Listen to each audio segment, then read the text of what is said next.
I prati stabili cosa sono, come sono stati protetti e cosa c'è da fare? Intanto accenno brevemente a quello che è il GREF, che è un gruppo nato all'inizio degli anni '80 su stimo del professor Poldini, che ha fatto un immenso lavoro assieme a tanti volontari di censire tutte le piante presenti in regione, individuandone la presenza in aree di base con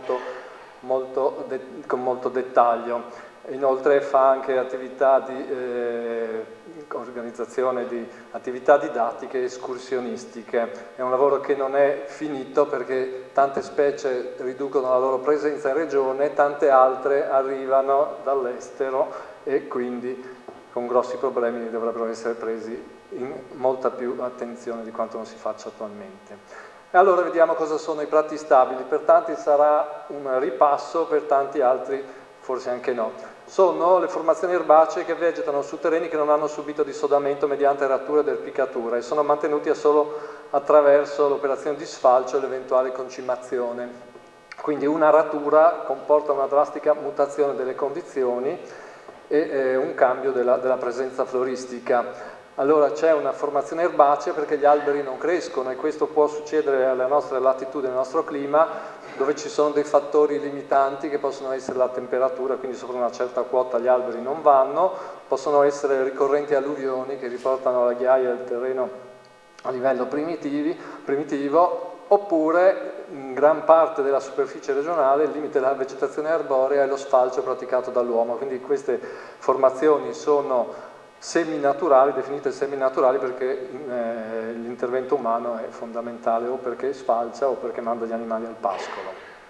Vediamo velocemente quali sono le tipologie, partendo da quelle più primitive che crescono lungo i greti. Vedete c'è ancora tanta ghiaia, le piante sono isolate, non hanno concorrenza, devono resistere con pochi elementi nutritivi e con poca acqua. Col tempo questa formazione evolve in questa dei magredi primitivi, in lontananza sembra un'unica copertura, un unico manto compatto, ma sotto si vede vicino ai piedi che c'è ancora tanta ghiaia e quindi anche lo strato di humus sotto queste piante è molto limitato. Basta che si formi uno strato anche di pochi centimetri a separare la ghiaia dallo strato erbaceo superficiale, ecco che abbiamo i magredi evoluti. Magredi evoluti che hanno un'alta densità, una concorrenza notevole fra le piante, hanno anche però più elementi nutritivi e acqua a disposizione e sono quelli più legati alla presenza dell'uomo attualmente. Dopodiché ci sono i prati umidi, zone delle risorgive, dove la crescita degli alberi è limitata dall'acqua, ma anche l'intervento umano ha la sua parte. Quando un prato, un magredo evoluto lo si conciva eccessivamente, ecco cosa succede: tutte le piante più pregiate scompaiono e ne subentrano tante di più comuni, banali. Comunque dal punto di vista vegetazionale c'è una notevole perdita, dal punto di vista faunistico avere una superficie che non si tratta con ratture, concimazioni, con sostanze chimiche è una cosa molto importante e quindi non hanno niente di meno come valore dei prati magri evoluti. Vediamo velocemente alcune foto dei magredi. La precedente riguarda la fine del mese di giugno, quando è al massimo dello splendore, ma anche prima notate quante fioriture, quante piante, anche qua vediamo i gladioli che sono una specie di interesse comunitario. La trebbia maggiore Chrysopogon grillus, una graminacea che costituisce buona parte della produzione del fieno. Bisogna notare che hanno non hanno una notevole densità e quindi il magredolo si distingue per la presenza di tanti fiori e tante specie, ma anche perché sono trapassabili con lo sguardo. Specie endemiche che abbiamo solo in regione, quindi se scompaiono i magredi evoluti scompaiono anche queste specie. Qua c'è l'esempio del Dianthus, ma c'è la Chnalzia illyrica, ci sono anche degli animali di conseguenza esclusivi, e poi le orchidee che necessitano di ambienti molto stabili come questo, e poi gli insetti, per dire della fauna, che in Italia è circa 56.000 specie, di vegetali ce ne sono 6.000, per cui si può dire che c'è un rapporto 9 a 1, 10 a 1, e quindi molto importanti questi prati senza i quali scompaiono non solo i vegetali ma anche tantissime specie di animali, per cui vertebrati, uccelli che necessitano proprio di superfici tranquille. In un campo di mais non vedrete mai la quaglia o il re di quaglie. Poi la lepre, e non dimentichiamolo anche tutti i mammiferi notturni che sono spesso trascurati, ma se non ci sono insetti dove vivono questi pipistrelli che dobbiamo conservare.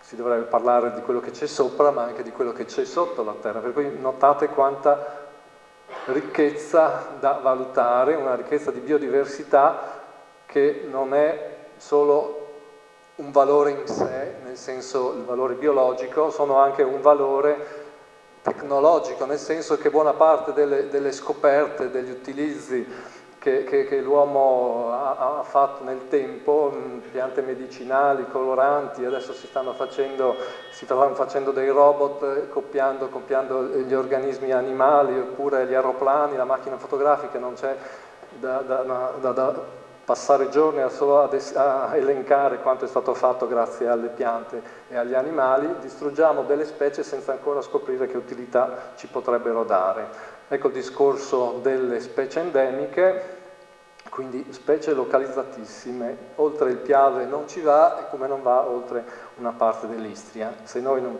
vadiamo ai Magredi, perdiamo questa specie. La storia, questo è la croce che si trova a Bonavilla, vicino al biotopo dei Prati di Bertrando, dove parebbe possa essere morto il patriarca Bertrando nel 1350 in seguito ad una battaglia.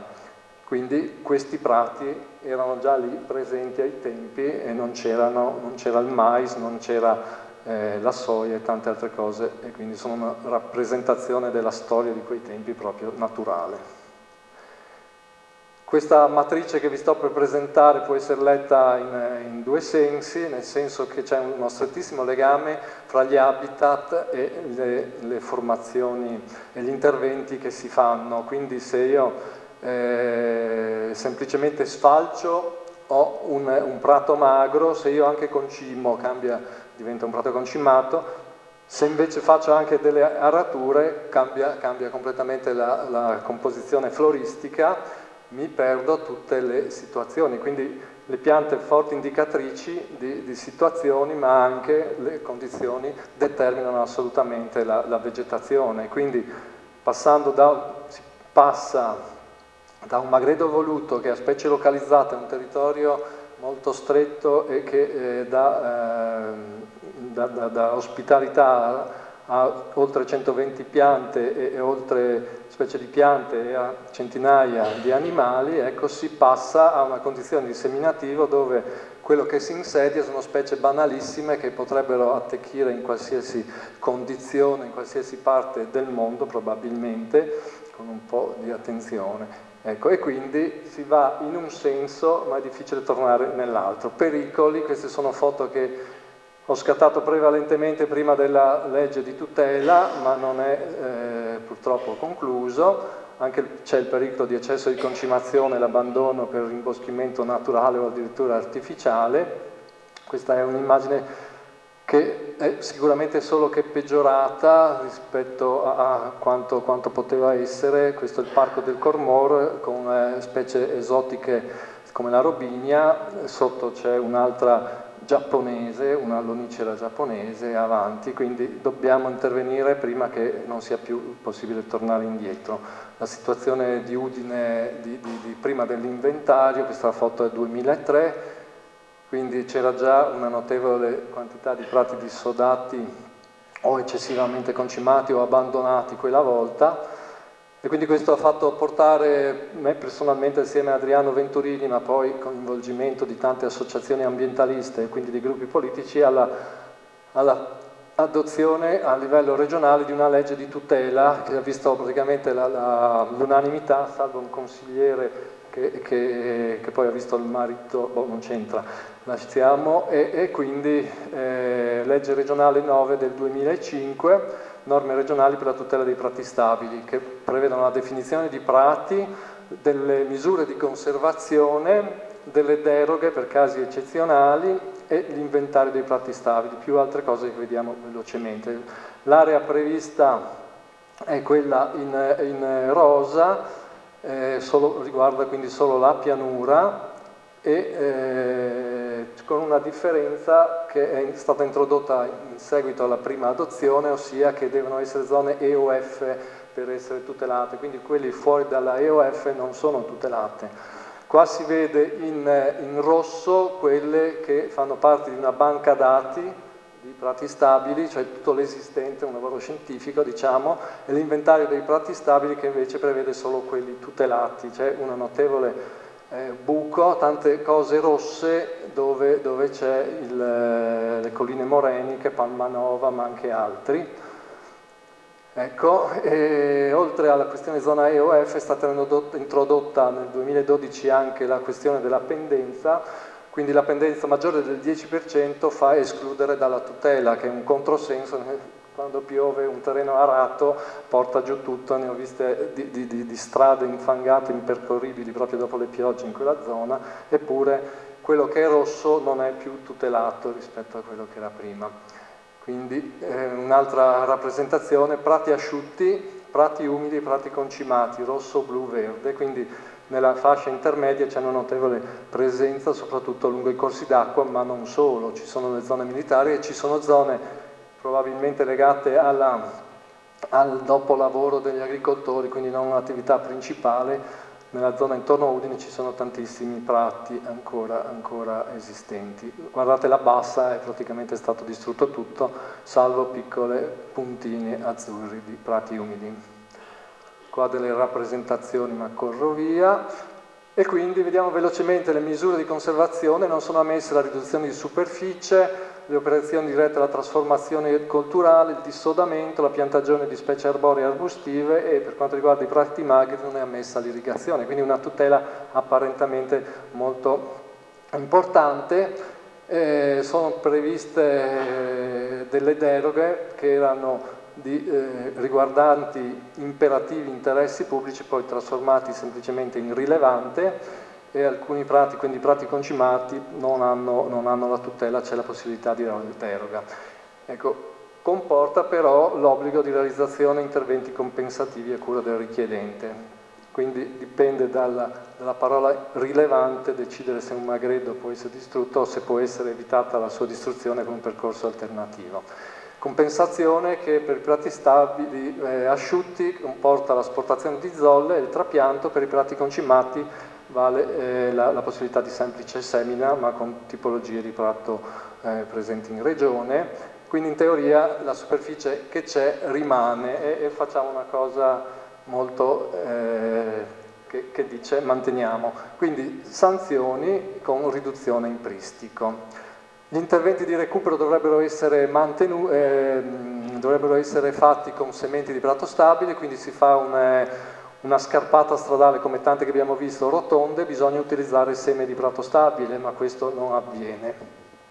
Il futuro sarà l'acquisto, la gestione di superficie, la gestione diretta da parte di enti pubblici, secondo me, sensibilizzazione, che non ho visto interventi al di fuori di quelli delle associazioni ambientaliste per promozione della tutela, rispetto dell'obbligo del rinverdimento, come ho detto, e incentivazione di maneggi. Vabbè.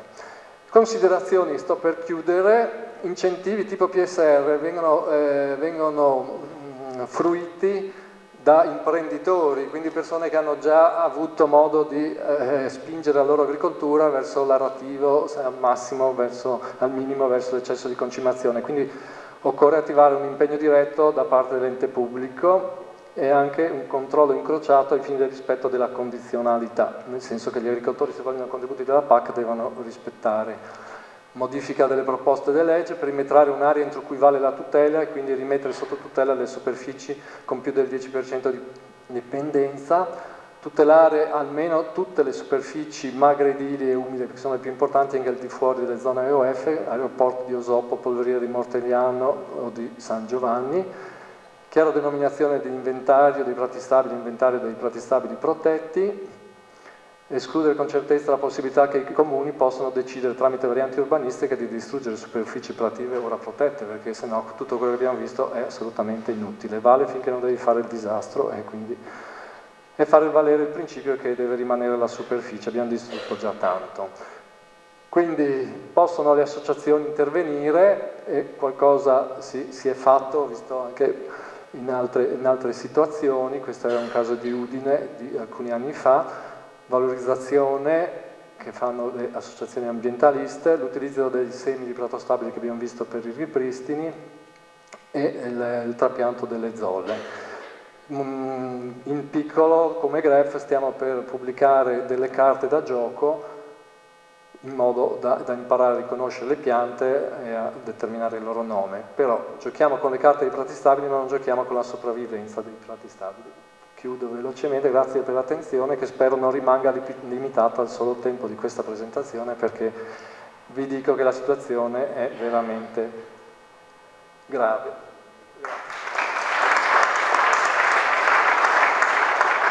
Grazie a Roberto Pizzuti per la, credo, esaustiva relazione.